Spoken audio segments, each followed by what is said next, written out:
Welcome to the Baseface Network.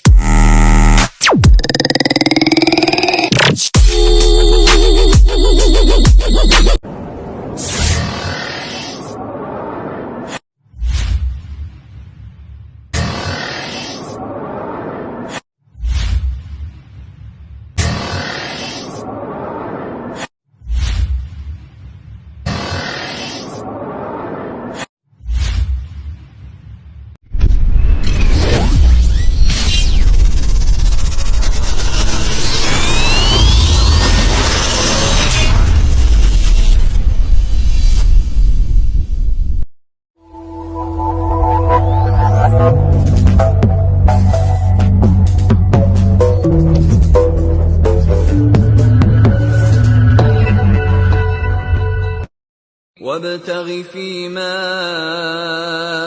آتاك الله الدار الآخرة ولا تنس نصيبك من الدنيا وأحسن كما أحسن الله إليك ولا تبغ الفساد في الأرض إن الله لا يحب المفسدين. Dan tuntutlah dengan harta kekayaanmu yang telah dikurniakan Allah kepadamu akan pahala dan kebahagiaan hari akhirat. Dan janganlah engkau melupakan bahagianmu, yakni keperluan dan bekalanmu dari dunia. Dan berbuat baiklah kepada hamba-hamba Allah, sebagaimana Allah berbuat baik kepadamu dengan pemberian nikmatnya yang melimpah-limpah. Dan janganlah engkau melakukan kerosakan di muka bumi. Sesungguhnya Allah tidak suka kepada orang-orang yang berbuat kerosakan.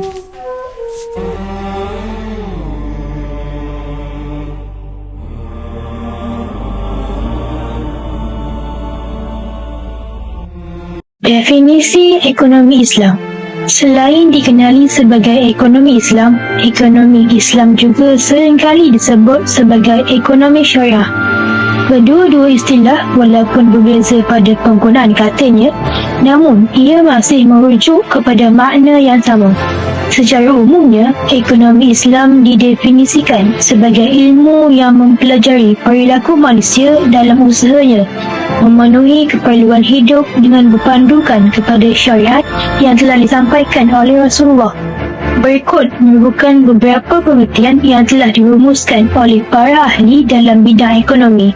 Yang pertama, Yusuf Qaradawi. Yusuf Qaradawi telah merumuskan bahawa ekonomi Islam ialah ekonomi yang berdasarkan kepada ketahanan. Yang kedua, Liza Rivai dan Andy Bukhari.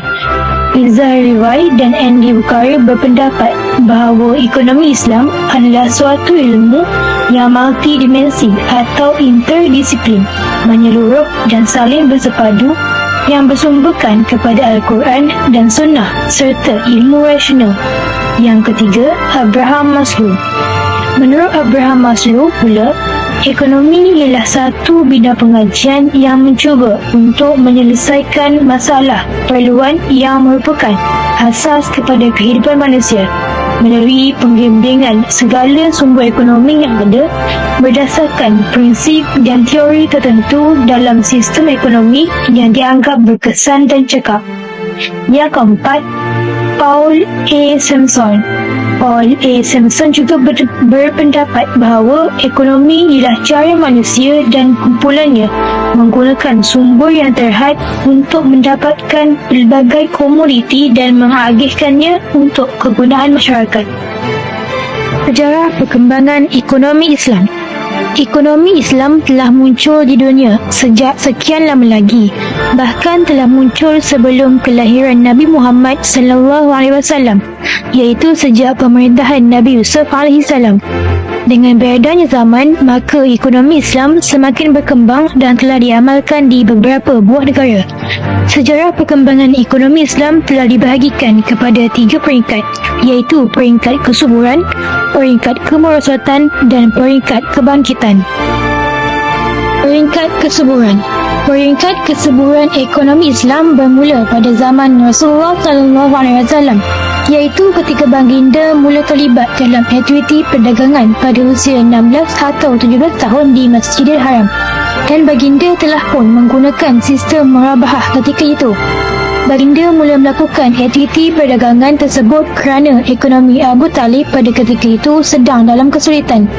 Rasulullah SAW pun memula melakukan perniagaan kongsi bersama dengan Khadijah saat berusia 20-an, dan perniagaan tersebut lalunya berkembang dengan pesat.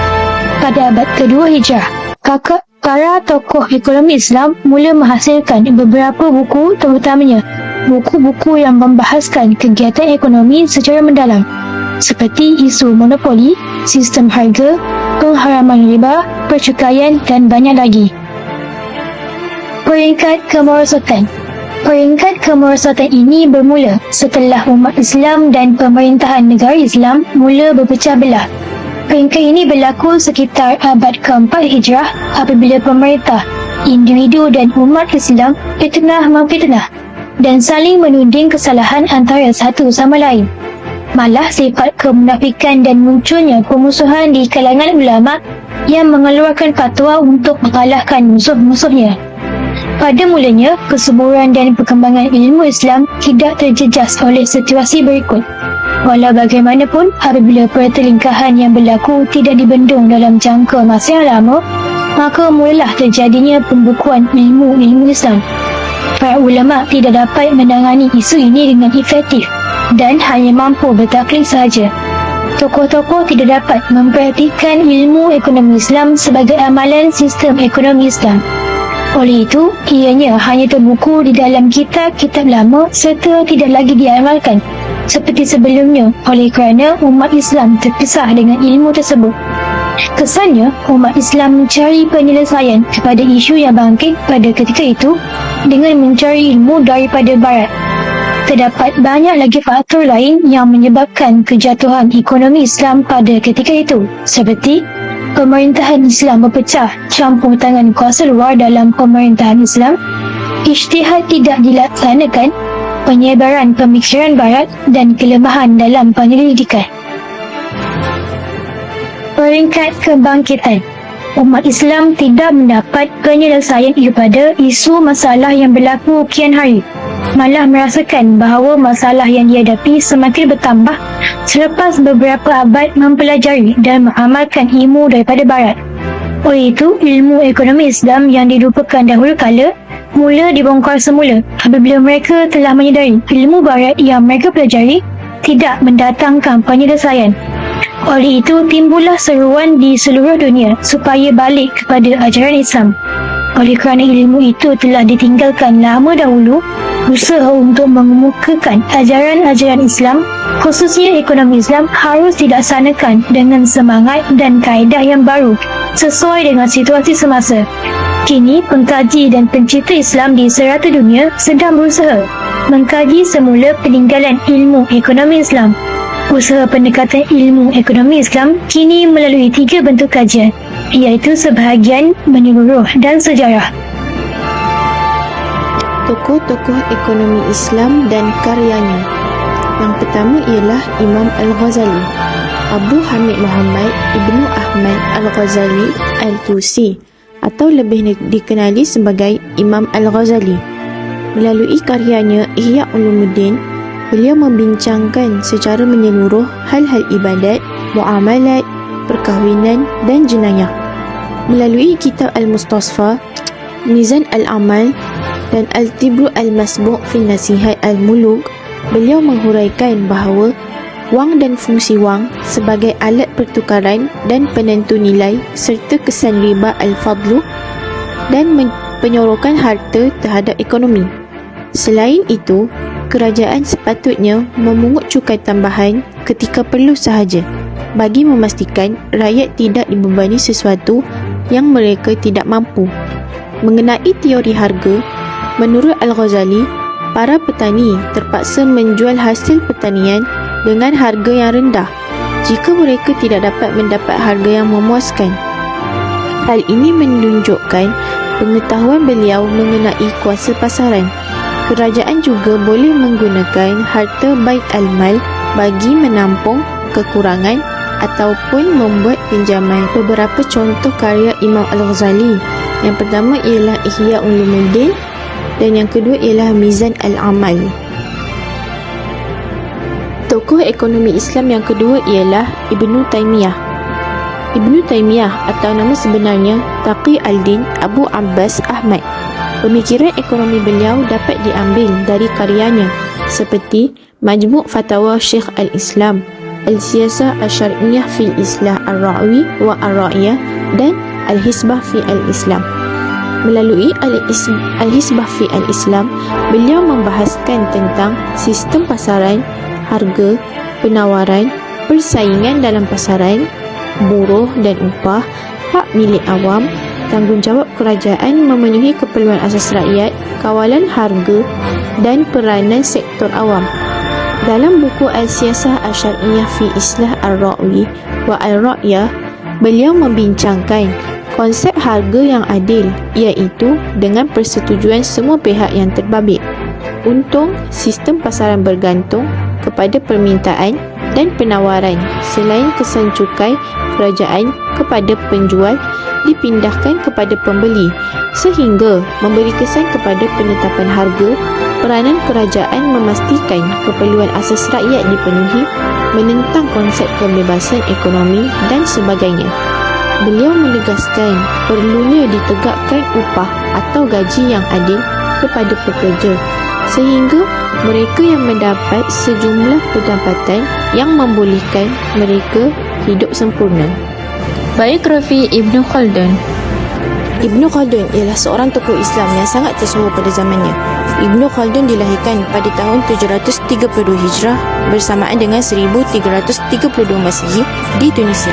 Nama sebenar beliau ialah Abdul Rahman bin Muhammad bin Muhammad. Beliau dikenali sebagai Ibnu Khaldun sempena nama tempat kelahirannya di kawasan Khalduniyah yang terletak di Tunisia. Beliau adalah daripada keturunan Arab Yaman. Beliau pernah menyandang beberapa jawatan yang penting dalam negara dan antaranya ialah Setiausaha Negara, Anggota Majlis Ilmiah, Duta Granada, Ketua Hakim Negara Mesir dan Perdana Menteri Bijaya. Beliau dikenali juga sebagai bapa ekonomi Islam kerana pemikirannya tentang teori ekonomi yang logik dan realistik.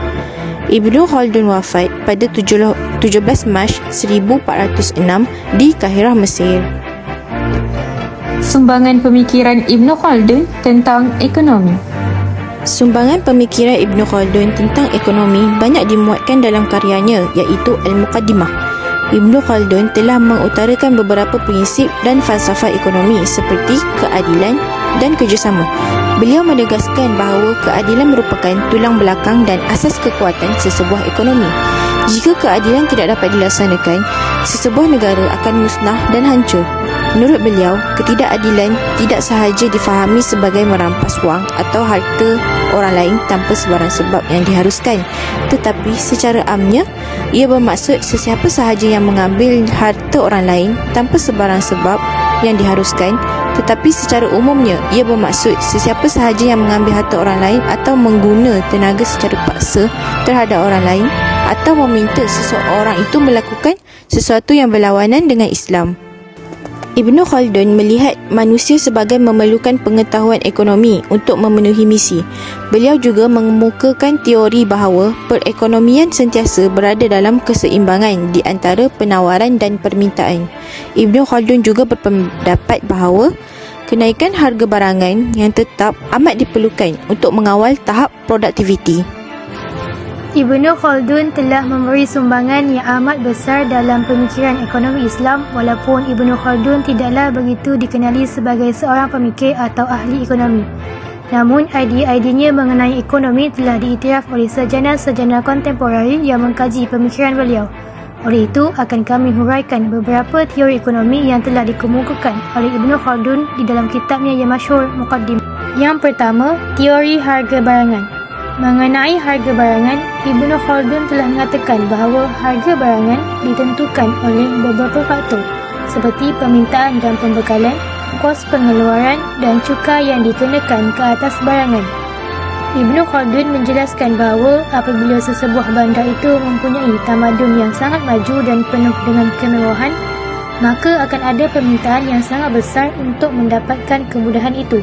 Ini akan menyebabkan ketidakcukupan yang tinggi untuk perkara tersebut.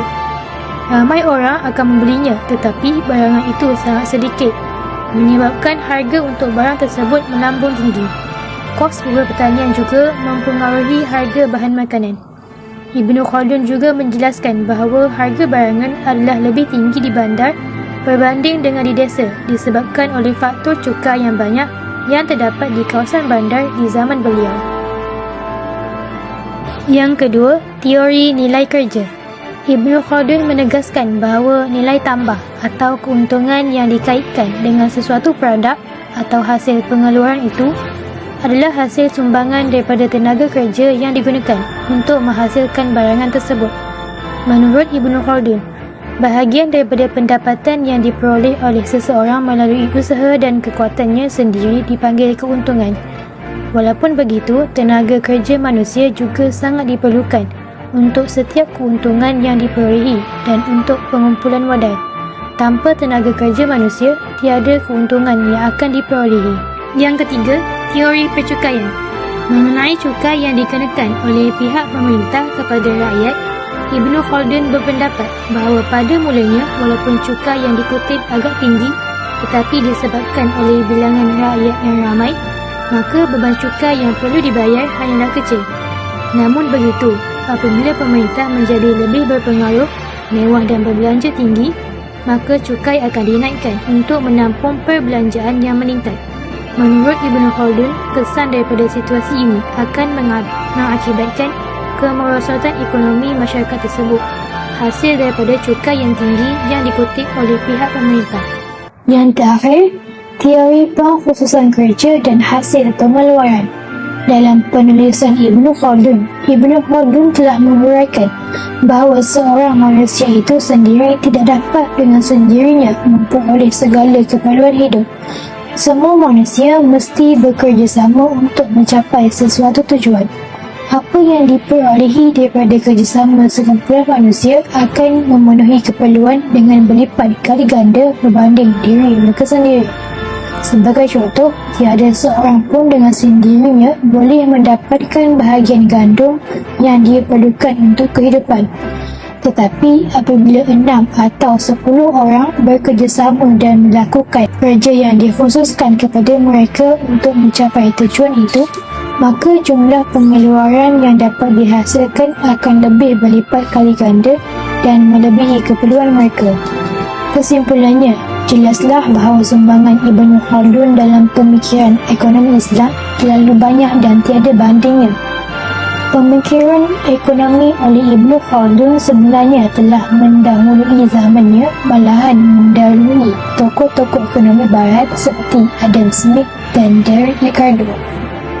Menurut pandangan Ibnu Khaldun, selain daripada dasar-dasar pemerintah yang ada, ekonomi yang stabil juga boleh memberi kesenangan hidup kepada rakyat. Hasilnya, ia akan melahirkan peniaga yang jujur dan amanah.